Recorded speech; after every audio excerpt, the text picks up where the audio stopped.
All right, donc bonjour à tous.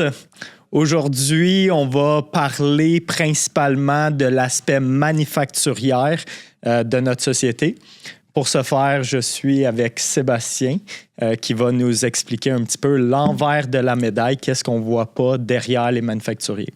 Québécois en plus. Québécois. D'où le but de le faire en français aussi. Donc, pour ce faire, on peut commencer. Qui est Sébastien? Quel est ton background un petit peu? Sébastien est un homme d'affaires qui, à l'âge de 10 ans, a déclaré qu'il voulait faire des produits utiles pour la société.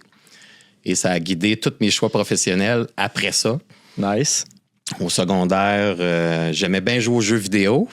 Puis, j'ai fait une technique en électronique à Sainte-Thérèse. Puis, déjà là, à cet âge-là, ce que j'aimais de l'électronique, c'est qu'il y avait beaucoup de créativité. Mm-hmm. Puis, à la fin, il y avait un produit concret, physique, que tu pouvais toucher, que les gens pouvaient apprécier.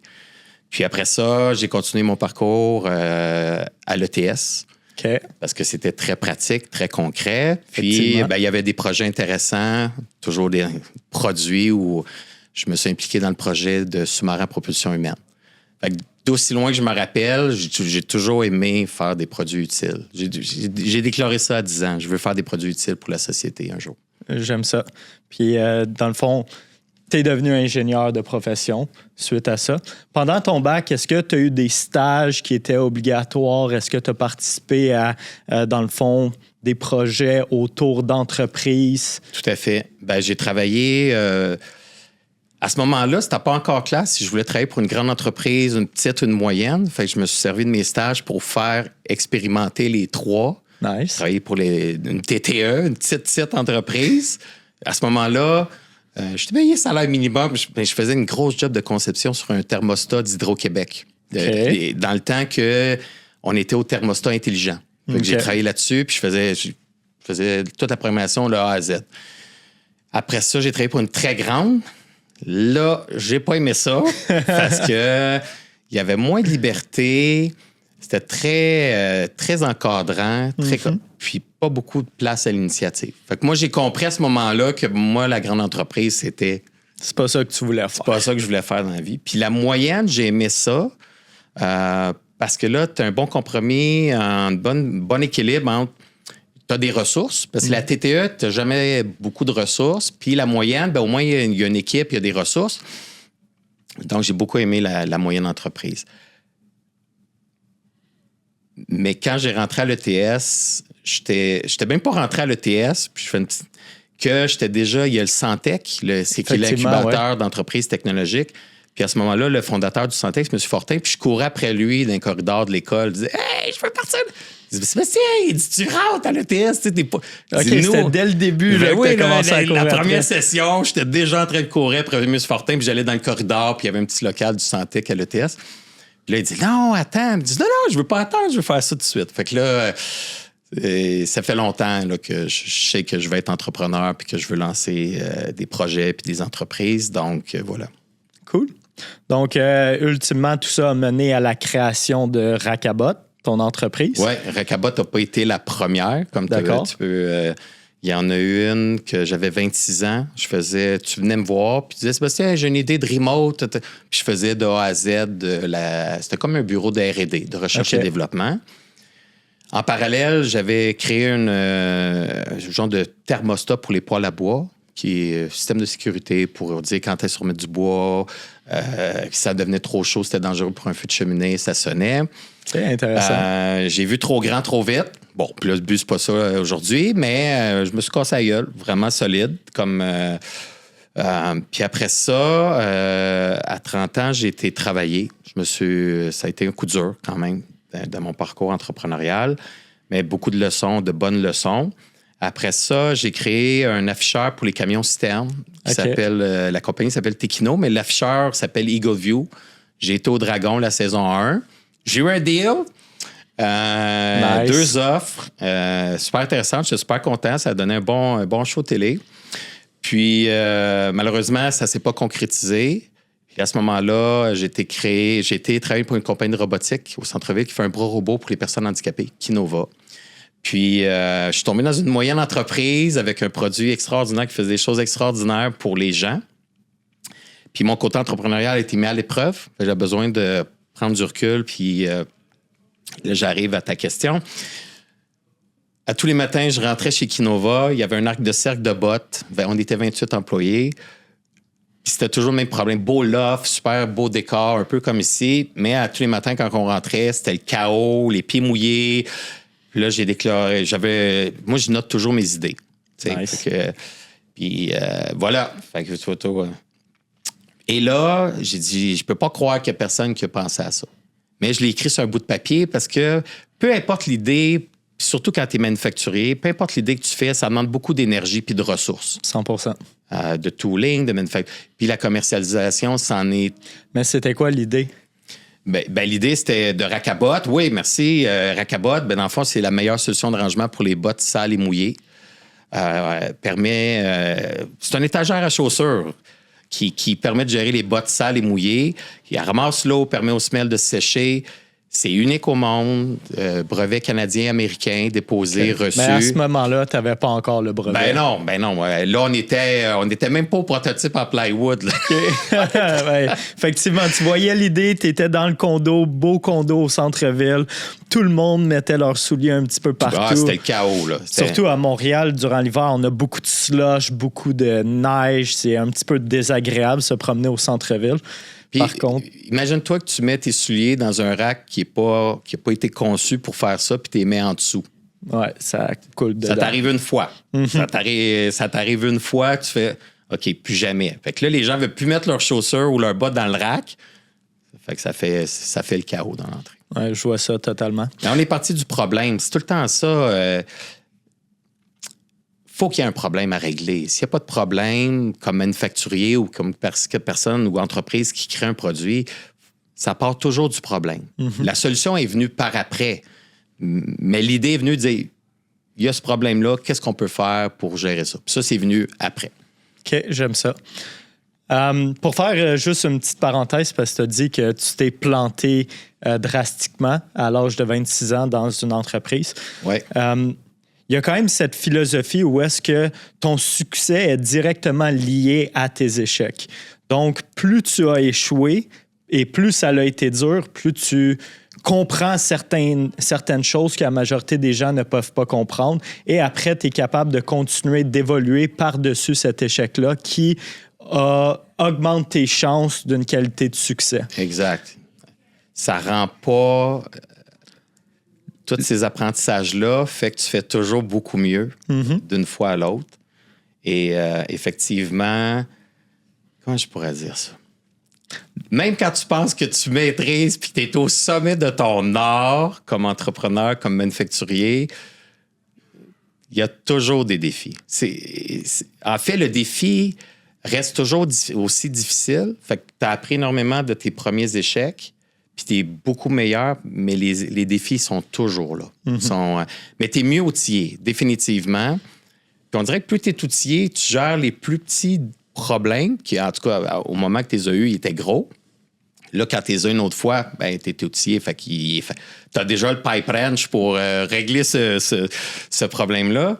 Mais il y en a des plus gros qui arrivent encore. Ouais. Fait que, effectivement. Ça ne garantit pas le succès. Ça garantit jamais. Mais t'es mieux outillé. C'est pas pour rien que des grandes entreprises, comme on en connaît au Québec, qui étaient au sommet, puis que malgré les ressources, malgré tout le succès, t'es toujours... C'est un gros défi. L'entrepreneuriat, c'est un grand défi. C'est souvent, en tout cas, c'est quelque chose que je dis souvent en entrevue, là, mais l'entrepreneuriat, c'est pas le chemin le plus facile que tu peux prendre comme personne. Effectivement. Par contre, selon moi, c'est le plus agréable. C'est le plus gratifiant. Puis c'est celui qui te transforme le plus et c'est celui qui te donne les meilleurs outils pour accomplir des grandes choses dans la vie. J'aime ça. Donc, retournons à Racabot maintenant. Tu as identifié un problème. Ouais. Ça a été quoi les premières actions que tu as prises pour commencer à fonder cette entreprise-là? Comme je te disais, Ghislain, tu as un problème, tu l'identifies.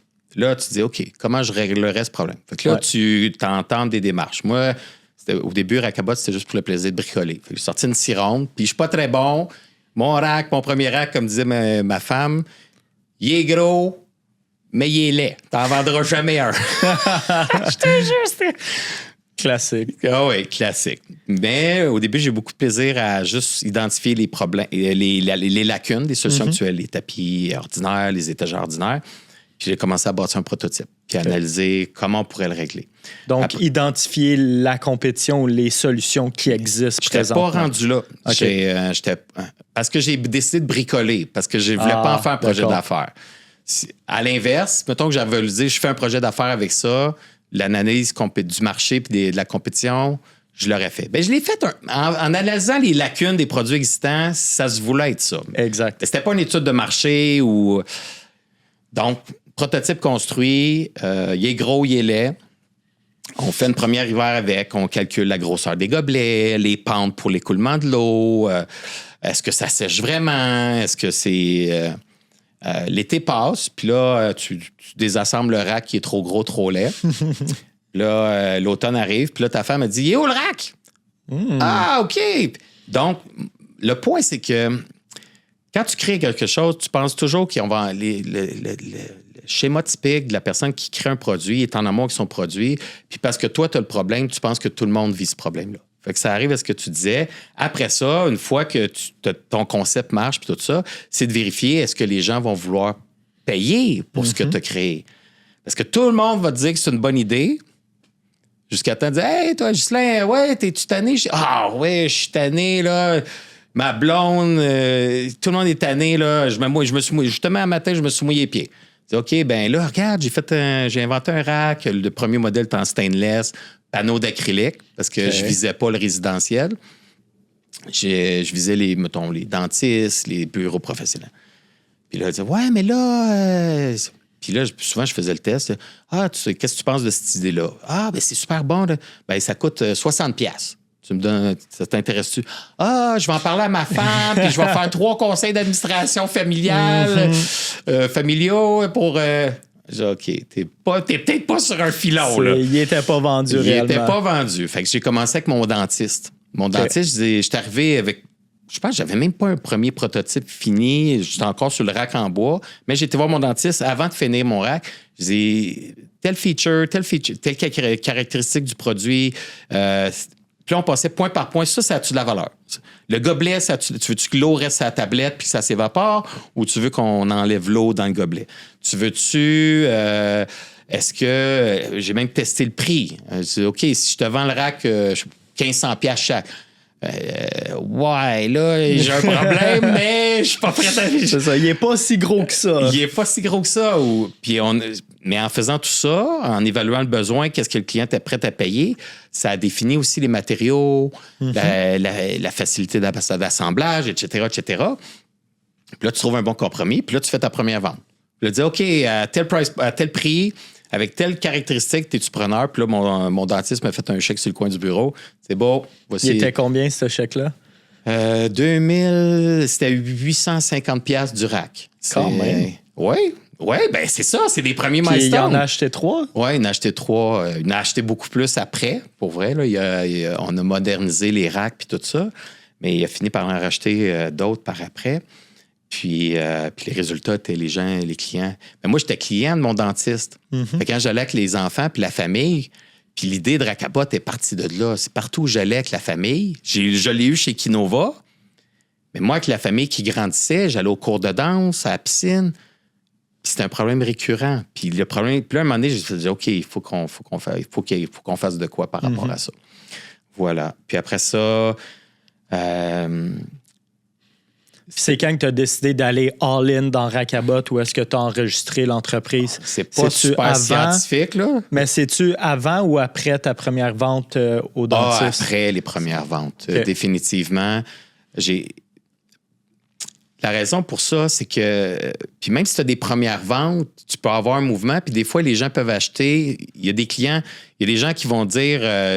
oui, j'en veux, puis là, tu leur dis, ça coûte 50$, puis là, ils s'enfuient. Il y en a qui vont l'acheter, ta solution, parce qu'ils t'aiment bien.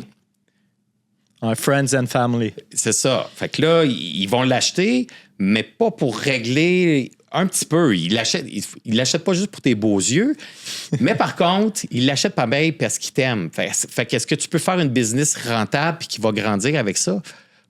pas garanti. C'est un bon signe. Fait que moi, c'est la théorie des petits pas. Puis à chaque fois que le projet ou l'entreprise grandissait, je prenais ces signes-là. Tu sais, à un moment donné, on a commencé à faire des salons, puis on rencontrait des architectes puis des designers. Puis ils disaient « Oh my God, il est beau, ils sont donc bien beaux. » Je suis ingénieur électrique. Là. Je suis pas capable de te dire si c'est beau ou c'est pas beau. Encore aujourd'hui, c'est pas vrai parce que je les trouvais beaux, mais que moi, je les trouve beaux, j'étais pas qualifié parce que je suis pas quelqu'un qui... Dans mon métier, ma formation, je suis ingénieur électrique. Là, je fais des boards électroniques. Ça, c'est pas beau.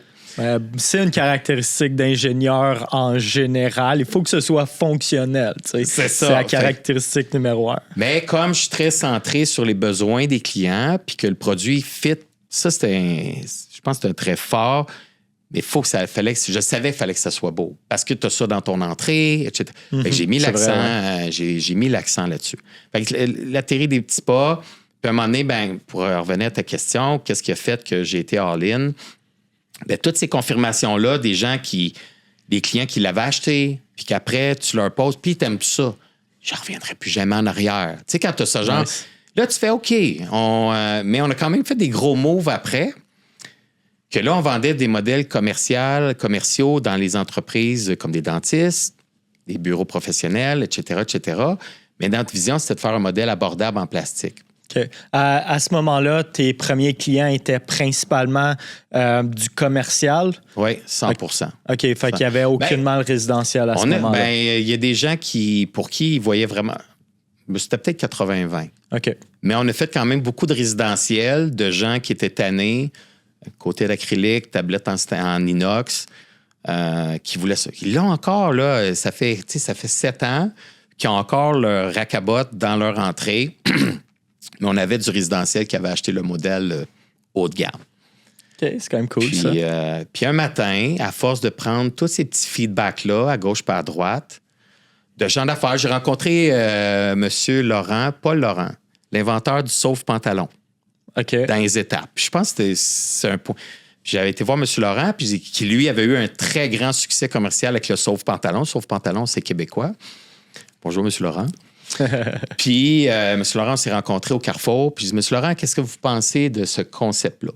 T'sais, puis, à ce moment-là, j'avais des rendus 3D. J'avais des rendus 3D du racabotte en plastique. Ah, mais dis là, vous pourriez l'offrir dans telle couleur, puis vous pourriez faire. C'est OK, c'est OK. Là, j'ai OK. Quand t'es rendu à dire que t'as demandé le feedback à quelqu'un qui a vécu ça, quand il est rendu à un choix de couleur, parce qu'il trouve que c'est une bonne idée. Je pense que oui. Fait que je prends ça. Puis à un moment donné, je me suis levé à la maison. Moi, j'avais 2 beaux racks, le gros modèle de luxe à la maison. En fait, j'en avais 2. Ça donnait un rack de 57 pouces par 3 étages. En tout cas, ça faisait beaucoup de paires de chaussures. Ah, pour la famille, c'était Pour utile. la famille, il était tout le temps plein. C'était même pas encore assez, mais bon. Ça, c'était un autre dossier. Puis, un matin, je me suis levé puis j'ai eu l'intuition que ça allait être gros, ce projet-là. Nice. J'ai suivi. Après, un peu comme mon intuition, quand j'avais eu 10 ans, que je voulais faire des produits utiles pour la société, quand j'ai eu ce feeling-là, un matin, quand je me suis levé, puis mon rack était pas loin de notre chambre à coucher, une petite quelque chose qui me disait que ça allait être gros, ce projet-là. Et, tu sais, on a choisi Racabotte. Au début, Racabotte, c'est du franglish,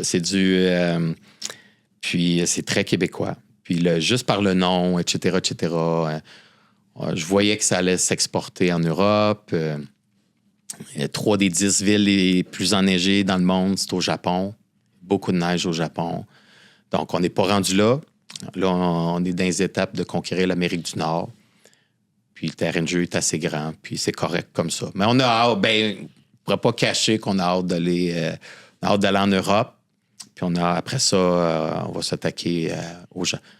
Nice. Je ne sais pas si tu connais, t'es trop jeune, mais Rocket des oreilles, il dit, Yves Pépeltier, je vais conquérir le monde et le Japon. Ah, OK. Je suis peut-être trop jeune. T'es trop jeune? Ça te faisait très rire quand il fait ça. Je vais conquérir le monde et le Japon.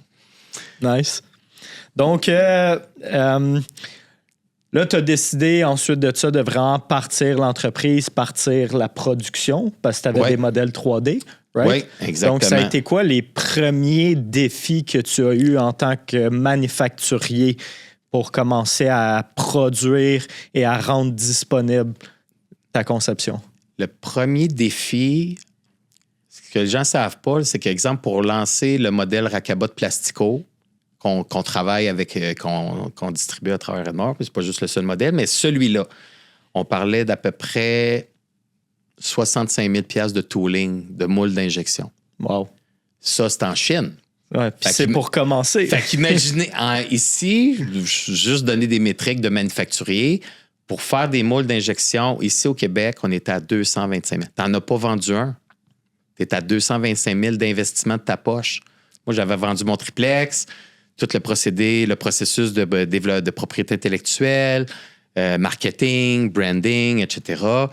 Oui, l'argent de mon triplex était déjà passé avant qu'on soit à l'étape de lancer la production en Asie. Puis oui, j'avais toujours voulu partir la production ici au Québec, mais... Au niveau coût, ça faisait pas de sens. Ça faisait pas de sens. On savait même pas... On savait que les gens appréciaient le modèle haut de gamme, commercial, mais le modèle résidentiel à 59,99, on ne le savait pas. Fait que on s'est vraiment lancé en haut de la falaise. Fait que oui, on est en Asie, on a fait faire nos moules, on a trouvé un bon partenaire dans le sud de la Chine.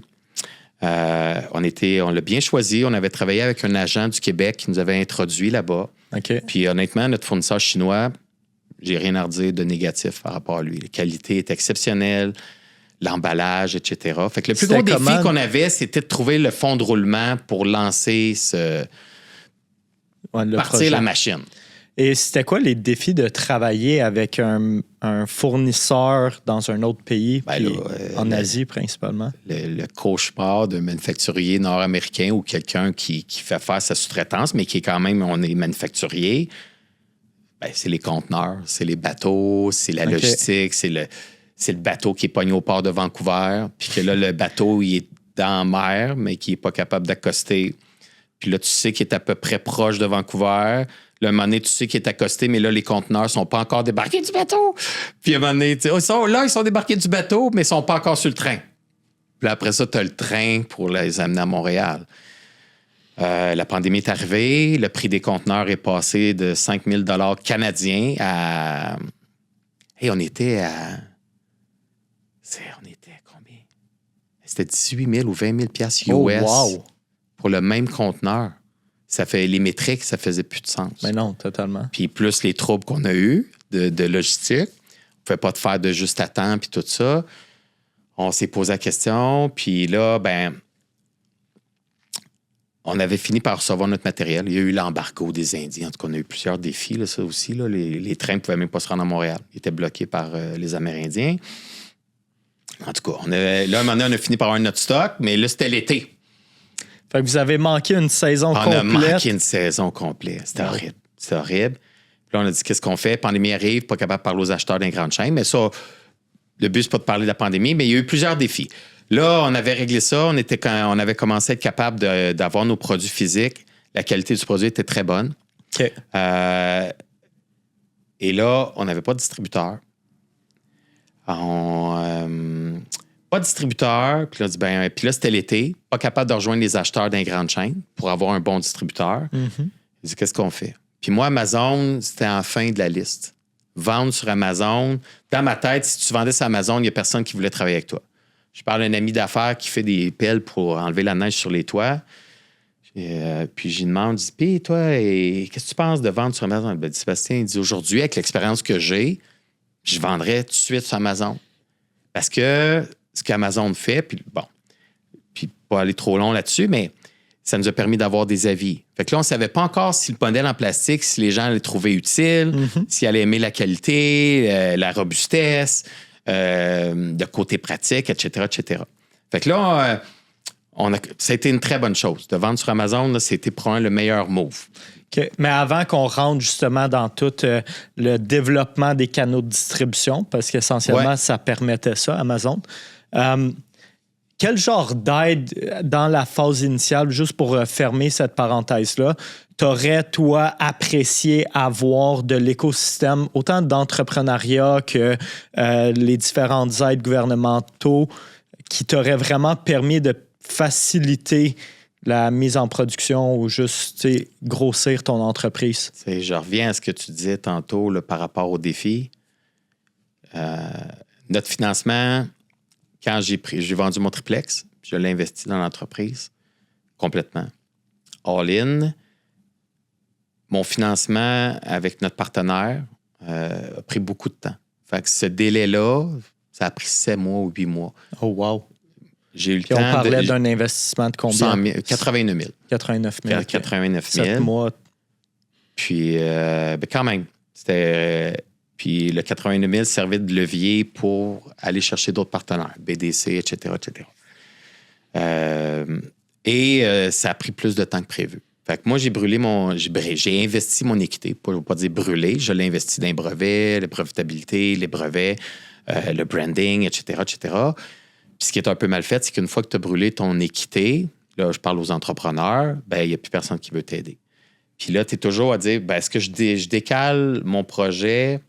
Ça, c'est une bonne leçon que je veux parler aujourd'hui. Let's go. Est-ce que j'aurais dû attendre puis garder mon 89 000 dans mon compte de banque puis d'attendre que mes autres partenaires embarquent? Définitivement. Mais le X, c'est qu'à tous les mois, je me faisais dire, c'est le mois prochain. Mois prochain. Fait que je pense que j'aurais dû attendre 2-3 mois. Après 2-3 mois, soit changer de ville, changer de partenaire ou arrêter. Puis garder de l'argent le plus possible pour pouvoir faire un montage financier. Fait que oui, le financement, c'est critique au début parce qu'après ça, si tu n'as pas fait une bonne structure de financement comme manufacturier encore plus, parce que c'est un produit physique, tu as de l'inventaire à supporter, tu as de l'outillage, tu as des moules, les moules d'injection, ça coûte. Si tu n'as pas ça, après ça, tu te retrouves, c'est comme, je dis souvent ça, c'est comme creuser une piscine au pic par appel. Ça se fait. C'est long. Tu vas avoir ta piscine dans 2-3 étés. Fait que, nous, c'est ça. Fait qu'on a creusé une piscine. Elle est belle en tabarouette. La piscine, c'est racabotte. Mais elle a pris 3 étés. La pandémie n'a pas aidé non plus. Ça, pas ou une mauvaise structure de financement au début, rajoute une pandémie là-dedans, là, ça te fait des méchants gros défis. Puis là, ensuite de ça, tu as commencé à chercher des distributeurs. Tu mentionnais qui pouvaient t'ouvrir chez les gros détaillants. J'ai trouvé un bon investisseur, un bon partenaire financier. On a pu partir la production en Asie. Les moules, là, après ça, on était prêts à industrialiser puis à vendre en série, en masse, à des distributeurs. OK. C'est quoi les actions que tu as prises concrètement pour ça? Puis, comme je te disais, il y avait Amazon, qui a super bien été. Qui était dernier sur ta liste. Qui est dernier sur la liste. Après ça, la pandémie a terminé. On a commencé, juste avant que la pandémie termine, on a commencé à travailler avec Patrick Morin.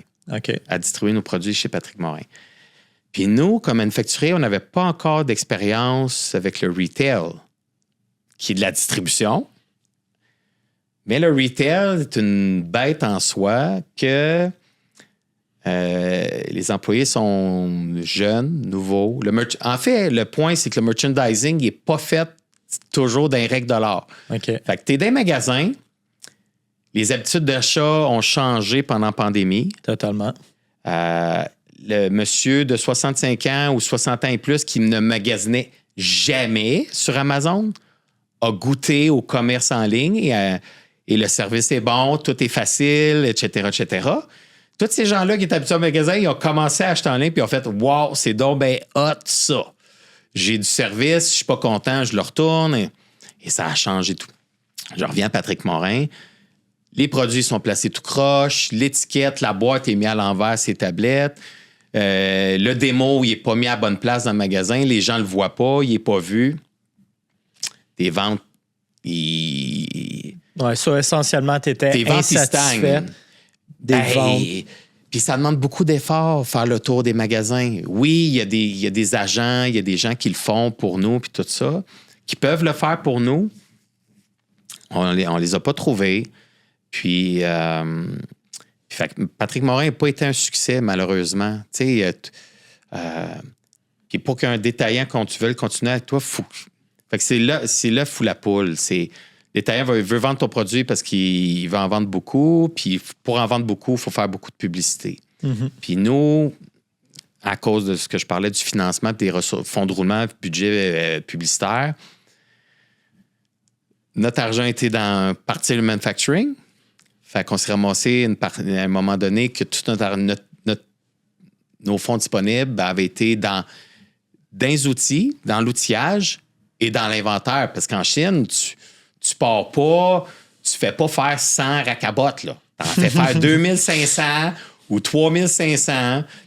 Puis là, on avait lancé un modèle pour les casiers, le Racabot Locker One. En plus, on aurait dû attendre. On aurait dû en faire juste un. Ça, c'est bon. Mais on les a fait faire. Fait que ça a pris. Puis là, ce fonds de roulement-là, ces ressources financières-là qui sont attribuées à ça, ben, tu les récupères une fois que tu les as vendus. Fait que si tes canaux de distribution, ça va pas aussi vite que tu voudrais, ben, tu as bien de l'argent en banque, mais cet argent-là, tu l'as pas dans les mains pour faire des actions de commerce en ligne, de marketing, de relations publiques. Voilà, fait que c'est ça. Fait que... Parfait. Fait que, ensuite de ça, voyant pas le succès que tu aurais voulu avec Patrick Morin, tu as essentiellement choisi la direction Amazon et commerce en ligne. Exactement. Définitivement, ça a été vraiment ça. On s'est dit, qu'est-ce qui marche pour nous? C'est commerce en ligne.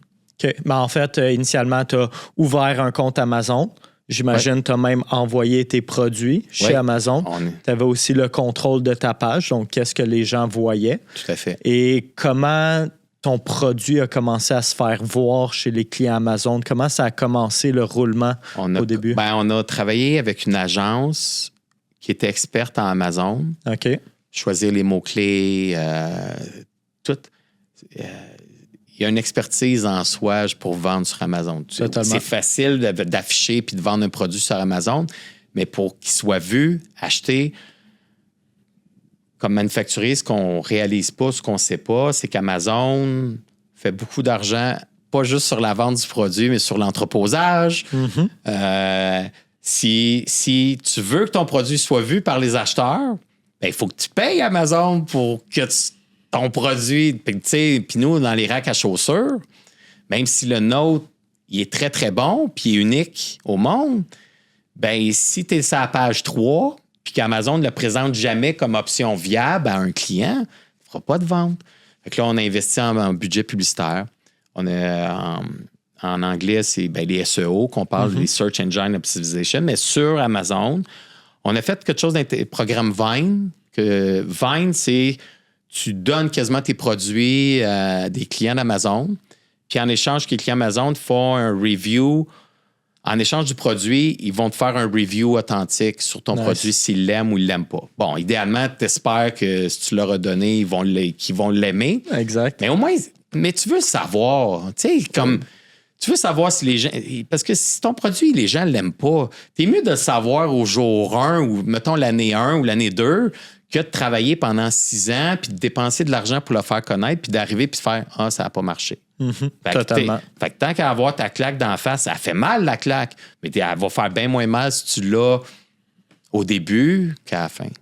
Mais plus loin que ça aussi, des mauvais reviews, d'un fois, ça peut aider d'autres personnes à vraiment mieux comprendre ton produit parce que quelque chose qu'ils vont pas nécessairement aimer de ton produit dans leur contexte à eux, réellement, pour un autre client, c'est peut-être exactement ça qu'ils cherchent à... C'est intéressant que tu amènes ça, vraiment, parce que le plastico, notre modèle abordable, les gobelets, les crochets, est un petit peu court. Fait que ce qu'on n'avait pas vu ou détecté, c'est quand les gens enlèvent les enfants, surtout les gens font pas attention quand ils enlèvent leurs bottes, ils accrochent le gobelet. Puis là, le gobelet tombe un peu facilement. Fait que les gens ont trouvé des solutions maison. Ils mettent une roche. On a vu plein de photos d'un review que les gens, moi, je l'ai réglé comme ci, comme ci, comme ça. Nice. Puis là, on savait qu'on avait un petit problème parce qu'on a refait des tests de notre bord. Puis oui, effectivement, on avait cette... comment tu appelles ça? Un défaut? C'est un défaut. Une opportunité d'apprendre. Une opportunité d'apprendre. J'aime bien ça. Et là, on a corrigé nos crochets. Puis là, les gens nous disent là, mon crochet, la petite pine, puis est peut-être pas aussi solide. On a solidifié les crochets. Puis on les a mis un peu plus longs, fait qu'ils tombent plus. Okay. Fait que oui, c'est un feedback super intéressant. C'est sûr que comme entrepreneur puis créateur, tu voudrais qu'il soit parfait, là. Mais ça n'existe pas. Ah, tu sais, c'est 100%. ce qui est important, c'est de prendre le feedback, puis d'itérer, puis de faire. Fait qu'on le fait. On fait ça. Fait que c'est vraiment intéressant. Et les reviews sur Amazon, tu dirais, ont eu quel impact sur tes ventes dans ce réseau-là? C'est sûr que, encore une fois, tu t'analyses toi-même quand tu achètes sur Amazon, puis tu essaies d'avoir la philosophie, qu'est-ce que tu regardes comme critère? C'est sûr que les reviews, tu regardes les plus beaux au début, tu regardes les pires pour voir si les gens exagèrent. T'sais. Ouais, ton rack, il est gris, j'ai pas aimé ça, tout est gris. OK, la description est grise, les photos sont en gris. Est-ce que c'est un mauvais review qui t'a mis une étoile? Non. Tu sais, fait que tu fais OK, là, bon, ça, c'est un chialeux. Fait que oui, fait que les reviews, c'est super important. Ça stimule encore aujourd'hui. Les gens, ils tombent sur le produit, ils regardent, puis ils font OK, ils ont le petit défaut qu'on parlait tantôt. Mais les gens sont contents, puis ils trouvent le produit utile puis pratique. Fait que ça, c'est encourageant pour nous, parce que des fois, tu dis, ça va-tu être problématique? Puis est-ce que ça. Mais non, les reviews, c'est super important. Vraiment. Cool. Donc ça, c'est pour Amazon. Parallèlement à ça, tu as aussi travaillé sur un site web. Oui. Donc, est-ce que tu peux me parler un petit peu de l'expérience du réseau site web, principalement? Le site web, tu vois, puis c'est quelque chose qu'on... le site web, c'est le backbone. Toutes les fois que l'équipe de vente interne où on parle à des gens, la première chose que les gens qui font quand ils nous voient puis ils veulent connaître le produit ou la compagnie vont sur le site web. Okay. On s'entend dessus que c'est super important. En fait, c'est plus qu'important. Nous, je pense qu'on est rendu à la 3e génération. On a fini par... on était passé... j'ai oublié, en tout cas. C'était pas transactionnel. À un moment donné, par des amis d'affaires, j'ai été recommandé d'aller sur Shopify. Bon, publicité Shopify, mais on est très, très contents. Puis ça, c'était un très, très bon move de passer sur Shopify.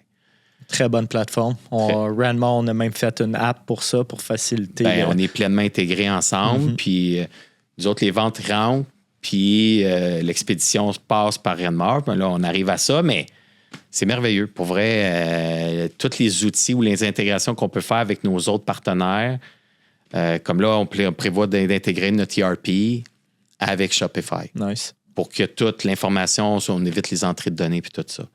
Fait que le commerce en ligne, pour nous, je pense qu'on est rendu à 30 000, presque dans les hautes saisons, là, mais ça a monté jusqu'à 30 000 $ de vente par mois. C'est pas encore des chiffres faramineux, mais c'est gros, en tout cas. Oui, quand même, considérant c'est un site web uniquement, donc un channel. Yes. Puis on a des gens qui mettent leur carte de crédit puis qui achètent pour 8 000 $ de rack, là. Fait que c'est le fun, c'est excitant. Puis après ça, il faut que tu livres. Hein? Puis là, nous, commerce en ligne, c'était hot. Amazon, c'était hot. Après ça, le commerce en ligne, c'était... Puis comme manufacturier, c'est comment tu livres, puis tu t'arranges d'avoir tes produits chez le client avec la qualité de service d'Amazon. Parce que Amazon, tu peux envoyer tes produits là-bas, ils vont le vendre, puis ils vont le livrer le lendemain. Mais ça a un coût, ça. Effectivement. Ça a vraiment un gros coût. Puis voilà. Par contre, c'est les leaders dans l'industrie, puis beaucoup s'inspirent de eux pour améliorer leur propre processus, dont nous, on a beaucoup étudié Amazon pour être capable d'améliorer nos processus internes. Et parce qu'ultimement, un distributeur comme Ranmar, qu'est-ce qu'on vend? C'est disponibilité de produits et next day delivery. Exactement. Donc, vu que c'est les experts, nous, on a regardé un petit peu comment ils faisaient.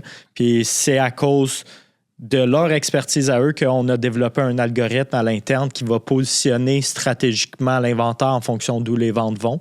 Comme ça, on peut offrir next day delivery à moindre coût. Puis, pour nous, Rakabot, l'alliance, le partenariat qu'on a fait avec Ranmar, nos frais de transport, là, avant Ranmar, puis après Ranmar, je vous jure, c'est le jour et la nuit. Fait que comme manufacturier, nous autres, ce que ça avait...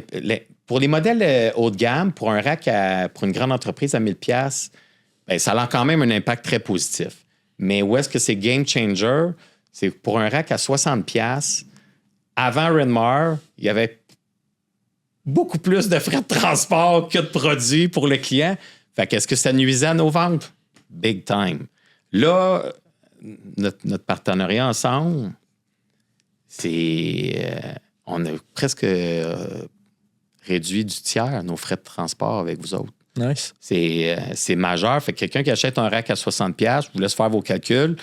Ben maintenant, c'est beaucoup. On parle de près quoi, 10$? Oui, c'est 10 autour de 10$. Avant, c'était pas beau, là.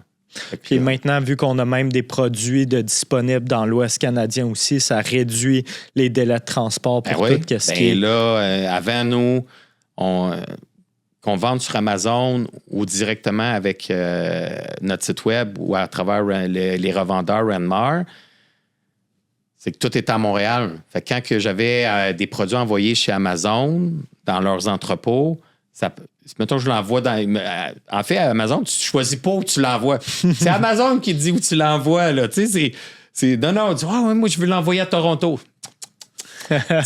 Ton stock, tu l'envoies à Nisku, Alberta. Je sais pas si je vais vous laisser, mais ça coûte cher de transport. Donc là, ensemble, à cause de Renmar des entrepôts à grandeur du pays, mais on a la majorité de notre stock est en Alberta, mais nous, pour Acabot, c'est notre château fort. T'sais, les ventes en Alberta, est-ce que ça fait une grosse différence, ça aussi, au niveau logistique? Mm-hmm. Puis c'est gagnant pour tout le monde. Je sais que c'est gagnant pour vous aussi, là. Ouais. D'avoir le stock. Mais pour nous, c'est quand j'envoie 5 palettes chez Amazon, puis je les envoie de Renmar, Alberta, puis non Renmar, Montréal, je suis content. 100%. Je suis vraiment content. Donc, dans un monde idéal, parce que Renmar, on est vraiment un distributeur, puis une des raisons pourquoi je veux faire cette entrevue, c'est que ça va me permettre d'améliorer Renmar. Oui. Toi, un partenaire de distribution, comme on parlait de Patrick Morin plus tôt, c'était quoi ton idéal avec eux? C'est quoi ton idéal chez un distributeur qui t'aurait permis de grossir plus facilement et rapidement? C'est sûr que ton distributeur a accès à une clientèle que normalement, toi, tu n'as pas accès facilement, que tu peux développer avec ton équipe de vente interne, mais qui va prendre un temps énorme. Fait que beaucoup d'investissements, que ce soit numérique ou en personne, ça va prendre beaucoup de temps, puis d'argent, puis de ressources. Fait que quand tu veux travailler avec un nouveau distributeur, ton attente, c'est que ton distributeur t'amène un nouveau segment de marché ou une nouvelle clientèle ou, dans notre cas, ensemble, Renmar nous amène des revendeurs qui vendent déjà des produits qui sont dans le catalogue Renmar. Fait que là, au catalogue Renmar, on a rajouté les solutions de rangement Acabot. Fait que l'attente initiale, c'est que les revendeurs vendent comme ils ont. Je sais pas, on va donner un revendeur, parce que Renmar, votre core, au début, c'est les imprimantes, les cartouches. On est connu pour ça. Tout ce qui est bureau, tout ce qui est matériel de bureau. Et nous, on travaille avec les bureaux parce que c'est souvent l'adjointe ou... Donc, on travaille dans les écoles. On vend des racks partout. Fait que là, Renmar, c'est dans le commercial. Fait qu'on... Quand le gars présente l'imprimante, on se dit, il va parler de Acabot. Et puis, c'est ça l'attente. C'est que ton distributeur, puis c'est donnant-donnant. Nous autres, notre responsabilité... Puis on s'attend que notre distributeur nous donne une visibilité auprès de ses revendeurs ou ses clients. Donc, il y a ça. Nous, notre job comme manufacturier, par contre, puis on va arriver là, on n'est pas encore rendu là. Nous, c'est de créer assez... On a encore beaucoup d'éducation à faire pour Acabot. Les gens, ils font « Ouais, mais qu'est-ce qu'il y a de différent? » Puis c'est sûr que quand moi puis mon associé, Martin, on prend le temps d'expliquer le rack, puis notre nouveau représentant, les gens font « Ah, ça va durer toute la vie. C'est pas juste un rack, là. Les gens ils posent encore. Ça ramasse. Ça va-tu couler ces étages en dessous? Je dis, ben non, là. Il y a un brevet là-dessus. Tu sais, les semelles, ils sèchent. Ça draine, ça goûte, ça s'en va dans le... Les gens pensent encore que c'est un rack conventionnel qui va couler, que ça va couler ces étages d'en dessous. C'est sûr qu'il fait, vas-tu payer ce prix-là pour... Mais non, c'est une tablette d'ingénierie qui diffuse l'eau, qui en plus, il y a un principe d'écoulement qui amène l'eau dans le bucket. Là, quand les gens ils réalisent qu'il y a un bucket qui ramasse toute la chenoute de l'hiver, le sable, le sel, le gravier, fait OK. Puis qu'en plus, c'est des matériaux nobles, puis qui durent longtemps parce qu'il est robuste, puis qui ne pètera pas après une saison. Parce que nos modèles en plastique, oui, il y a du plastique, mais par design, ils sont écologiques parce qu'ils vont durer longtemps. Bref, mais c'est ça. Puis nous, faut qu'on supporte nos distributeurs à ce que le maximum de gens connaissent les solutions. Puis c'est par une agence de relations publiques. Puis à toutes les fois, puis là, ça revient, on a encore des défis de fonds de roulement, parce qu'on est en croissance. On a eu des challenges, même avec nos manufacturiers. Là, on a ramené toute notre production à Montréal, au Québec. Ça fait que tout est 100% québécois. J'aime ça. Et on a eu beaucoup de défis avec nos manufacturiers ou nos sous-traitants québécois. Dans le plastique, en Chine, perfection. À Montréal, pas si parfait que ça. Des pièces mal injectées qu'on a fallu corriger. Tout est corrigé, mais ça a créé beaucoup de stress, des délais. Tu le sais, vous avez attendu votre stock longtemps de notre part, puis on a travaillé fort pour tout livrer puis envoyer nos commandes chez Renmar. Parce qu'on avait un sous-traitant qui faisait 21 ans. Puis là, s'il y a une pépite d'or que je voudrais donner comme manufacturier, même si vous travaillez avec des sous-traitants qui ont 20 ans, 25 ans d'expérience, faites votre assurance qualité. Coupez les pièces, passez-les dans le scie, regardez si tous les raccoins sont remplis. Parce que même s'ils ont 20 ans, 25 ans d'expérience, ils peuvent faire des erreurs. Puis nous, on l'a appris à la dure. Parce qu'on se dit, hey, le gars fait 25 ans qu'il fait du plastique. Fait qu'il fait ça à perfection, là. Ben oui, c'est normal d'assumer ça, oui. Ouais, ben non! Je vous le dis, ne faites jamais ça. Je dirais même aujourd'hui, mon apprentissage des 2 dernières années, là, parce qu'on a commencé à industrialiser quand on a commencé à travailler avec Renmar, vraiment, on a commencé à livrer des centaines de milliers de dollars de commandes d'un coup. Ne prenez pas pour acquis que vos sous-traitants vont faire de la bonne job. Qu'il y ait 5 ans, 10 ans, 20 ans. Déplacez-vous, coupez les morceaux, challengez-les tout le temps. Tout le temps, tout le temps. Puis assurez-vous aussi que quand vous leur envoyez une commande, puis qu'ils savent que c'est urgent, puis que tu en as besoin, là, le lendemain, appelez-les. Pas d'email, parce que les emails, ça peut tomber entre les... Appelez-les. Fais-tu partie de ma production? Puis la seule réponse, la bonne réponse, c'est oui, ou si c'est non, pourquoi, puis quand. Parce que ça, c'est aussi, tu fais confiance, tu dis à ton sous-traitant, tu lui envoies la commande, puis là, il y a un critère qui change, puis là, tu penses qu'il a parti ça, puis 3 semaines après, il te dit « Ah, il dit, by the way, j'ai pas parti ton carton, là, je t'ai envoyé un courriel. » Puis ça peut arriver de l'autre bord, là, qu'il t'envoie un courriel, tu l'as pas ton... Mais il est au courant que tu en as besoin, puis il n'a pas parti de ta production. Ça, quand tu as des grosses commandes, c'est catastrophique. Fait que vérifiez que la personne qui a reçu votre commande, elle a pesé sur le piton vert puis que c'est en production. On n'est jamais mieux servi que par soi-même. Vérifiez, checkez, ne faites pas confiance. Faites confiance, mais vérifiez. On fait confiance parce que nos partenaires, c'est des partenaires, mais c'est pas une confiance aveugle. C'est pas... retenez ça. S'il y avait quelque chose à retenir aujourd'hui, faites de l'assurance qualité puis vérifiez vos partenaires, même s'ils sont expérimentés. Nice, j'aime ça. Allons maintenant plus du point de vue agence. Okay? Parce que une des choses. Marketing is the best thing.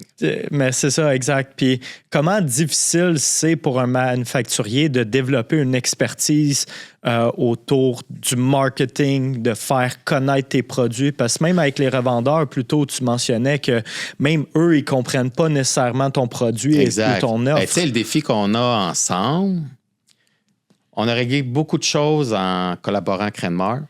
Tout ce qui est logistique. Optimisation des frais de transport. On a réglé le problème de la distribution, la localisation des produits pour les distribuer dans un délai court. Succès.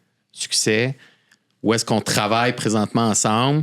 C'est d'avoir... Puis on l'a pas... C'est pas juste nos revendeurs Renmar, là. On a d'autres avant qu'on collabore avec Renmar, matériel de bureau, etc. C'est d'amener les revendeurs à faire l'effort de le vendre. C'est facile à vendre. Notre produit est facile à vendre. Il faut juste que tu en parles.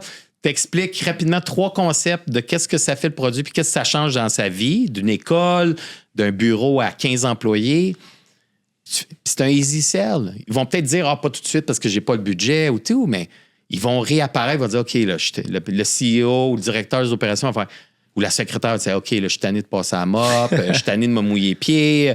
C'est un easy sell. Puis même si c'est un easy sell ensemble, c'est long avec les vendeurs ou les revendeurs fassent l'effort. Fait que ça amène au point que ce qu'on pensait qu'il allait être facile ensemble à travers le réseau de revente de Renmar, la commercialisation prend beaucoup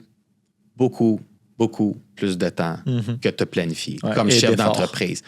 Et ce que ça implique, c'est que le temps que tu arrives à développer puis stimuler ou activer ce réseau de vente-là qu'on a bâti, que tu as bâti, parce que c'est vos revendeurs, mais nous, comme manufacturiers, c'est de vous supporter, de donner des outils. Vous nous donnez des outils de génération de vidéos par intelligence. Moi, je suis impressionné. Là. On a des outils de génération de vidéos, de contenu par intelligence artificielle. Ça, c'est gracieuseté Renmar. Des super belles infolettes aussi. Votre équipe marketing a fait une super job. Puis encore là, défi conjoint, on envoie des emails puis on pense que les gens, nos clients réguliers lisent nos emails, mais non. Puis ça a beau être beau. Puis là, l'autre affaire, c'est que s'ils lisent, tu leur présentes ça du mieux possible pour qu'ils comprennent. Puis entre ce qu'ils voient, ce qu'ils comprennent, puis qu'est-ce qu'ils interprètent, c'est une autre chose. Parce qu'ils font c'est. Puis ils prennent pas le temps de lire. Ils lisent en diagonale, ils prennent pas le temps. Puis là, ils font OK, j'ai pas besoin de ça. Puis là, ils passent. Fait que là, ce que ça fait, c'est que tes ventes, ils rentrent pas parce qu'ils n'en parlent pas. C'est compliqué. Il veut faire une vente. Faut que tu parles des produits à tes clients. Tu le sais. Ils arrivaient dans le bureau puis ils parlaient pas. T'es-tu tanné? T'as pas de cartouche? Ton imprimante, es-tu brisée? T'as-tu un nouveau département? T'as-tu besoin de plus? Si tu fais pas ça, il n'y a rien qui se passe. Là. Totalement. Fait que là, les Google Ads, ça marche. La promotion, la publicité en ligne, on a découvert, on l'a essayé. Ça fonctionne. Le prochain step, c'est vraiment une agence de relations publiques pour qu'on parle de nos solutions, de leurs avantages à un plus grand public. Nice. Tu dirais que ce public-là serait principalement des revendeurs, des retailers. C'est quoi que tu veux targeter avec? Idéalement, plus at large, plus monsieur, madame, tout le monde qui travaille sûrement dans une grande entreprise pour qu'eux disent « Hey, où est-ce que je peux trouver ça? Tu sais, où est-ce que je peux... Puis là, la job du site web puis tout le reste, c'est de dire « OK, disponible soit en ligne, soit chez Amazon. » Tu sais, Renmar, vous êtes comme en arrière-plan, tu sais. Exact, on peut pas être en front. Oui, puis non, il peut dire... parce que, bon, si c'est du commercial... C'est vos revendeurs qui vont dire OK, hey, by the way, j'ai vu ça dans un courriel, on vend ça. Ben oui, je vais t'en vendre. Puis là, passez votre commande sur notre site web de Renmar. Puis nous, on reçoit la commande dans le système. Et c'est ça. Mais c'est pour nous, comme manufacturiers, quand tu as un produit unique, que les gens ne savent pas que ça existe. Puis tu sais, la règle du pouce des Américains, là, si ça te coûte 100 000 de développement, ça va te coûter 1 million en commercialisation. Ça me ramène à ta question initiale. Qu'est-ce que ça prend ou ça aurait pris pour accélérer accélérer le succès ou la croissance? Plus de fonds de roulement, plus de budget pour la commercialisation. Puis là, il s'est passé ce qui s'est passé. On ne peut pas rien changer, mais avoir ce budget. Puis est-ce qu'on l'aurait dépensé? On a fait des expériences aussi. On dit, c'est comme... On a essayé du B2B direct, on a essayé d'autres canaux... Puis à un moment donné, on est tombé, on a essayé les Google Ads. On a essayé de l'optimisation de mots-clés sur les engins. Ça, pour nous, les mots-clés, un site web qui est quand même beau, il est loin d'être parfait, mais qui est potable. Il a bien progressé. Puis, le dernier point, les Google Ads. Tout est en ligne aujourd'hui. Mais c'est ça. C'est pour ça que pour revenir à l'agence, tu sais, tout l'aspect TikTok, Instagram, YouTube, nous, Renmar, on se met à valoriser ça énormément parce que c'est là que les gens vont. Puis un des outils, tu l'as mentionné un petit peu, c'est le Video Generator.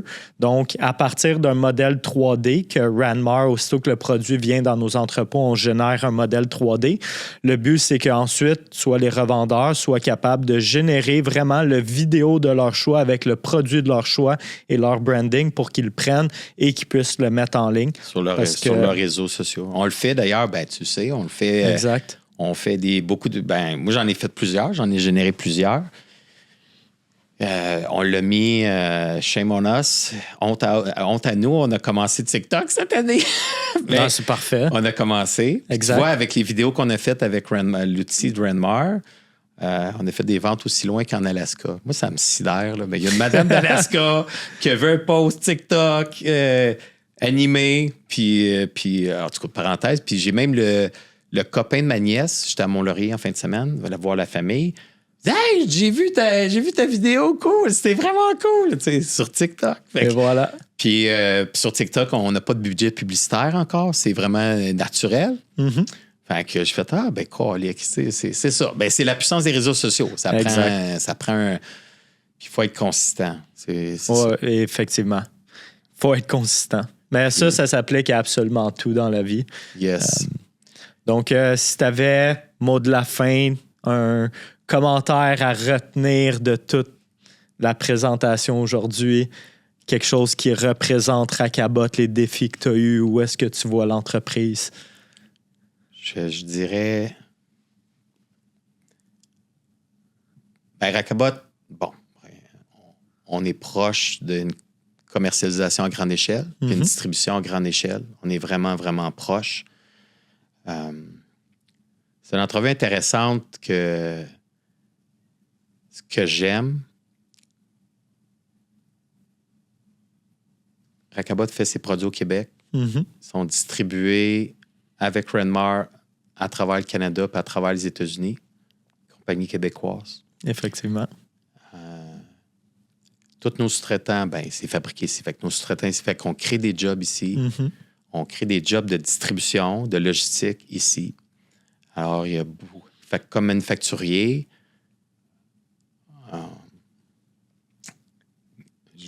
c'est cool de savoir que on crée notre richesse ici. Exact. Oui, est-ce que le produit, il pourrait être moins cher si on le faisait en Chine? Puis on faisait toute la logistique ailleurs, puis définitivement. Mais comme manufacturier québécois, il y a cette fierté-là que, en fait, je pense, ce que je voudrais qu'on retienne, c'est que c'est possible. Hein? J'aime ça. C'est que 80% des produits manufacturés sont en Chine. Puis il y a un petit Rakabot, une solution de rangement unique au monde qui est en train de s'implanter en Amérique du Nord grâce, je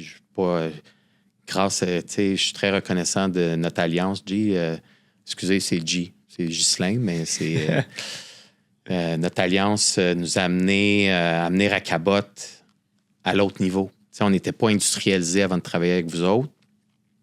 Là, on est industrialisé. On a livré des grosses commandes avec le soutien de Ranmar. Parce que l'autre affaire qu'on ne l'a pas dit, mais bon, vous nous avez aidé à... Parce que les produits sont achetés par Ranmar, ça va dans les entrepôts Ranmar, puis Ranmar les revend. Fait que c'est un distributeur, c'est pas juste un distributeur qui met produits chez eux, c'est un distributeur qui s'est engagé avec nous, avec l'entreprise Rakabot, à mettre nos produits chez Ranmar. Fait que en fait, nous, on a fait des ventes aussi, des ventes clés. Puis après ça, nous, cet inventaire-là qu'on n'a pas à supporter, on reçoit les commandes, puis ils sont expédiés le lendemain chez le client, sans qu'on ait à penser à grand-chose. Fait que, tu sais, oui, est-ce que ça, c'était, je vais le dire en anglais, mais ou un élément différenciateur majeur pour la croissance puis les prochaines étapes de Rakabot, définitivement. Fait que je dirais, faut s'associer avec les bonnes entreprises puis les bons partenaires, autant manufacturiers que logistiques. Puis là, tu rentres dans une nouvelle ère. Voilà. Merci. 100%. Merci à toi pour ton temps, ton knowledge. Yes, ça fait plaisir. Très apprécié. Assurance qualité. Ouais. Checkez vos sous-traitants. Effectivement. Merci, c'était super intéressant.